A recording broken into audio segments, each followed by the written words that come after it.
So for the quiz problem, I'll be doing question 6 out of 9 from the chapter 29 homework, and it reads, a toroid having a square cross section 5.32 centimeters on a side and an inner radius of 11.7 centimeters has 590 turns and carries a current of 0.636 amps.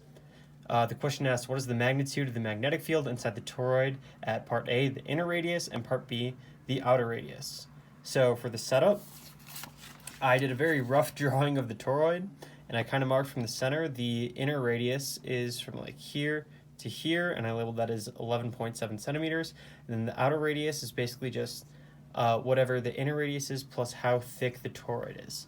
And we can use this equation. The magnitude of the magnetic field is going to be equal to the magnetic constant times current times the number of turns or loops, which is represented by n, all divided by 2 pi times the radius. So that's why we're going to have two different parts of the problem. The radius is just going to vary. So for part A, the variables, the magnetic constant is just always this, 4 pi times 10 to the negative 7 Tesla meters per amp.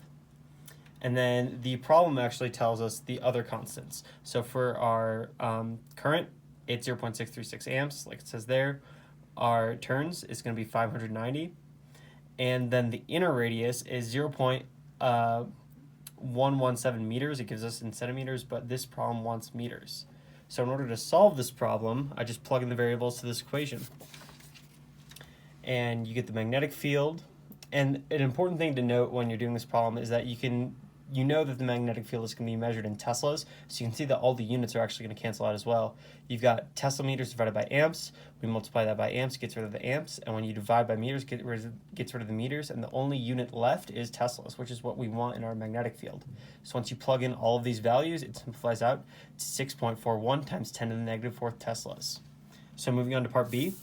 All the variables stay the same except for the radius. The outer radius is going to be inner radius plus however thick the toroid is, as mentioned here.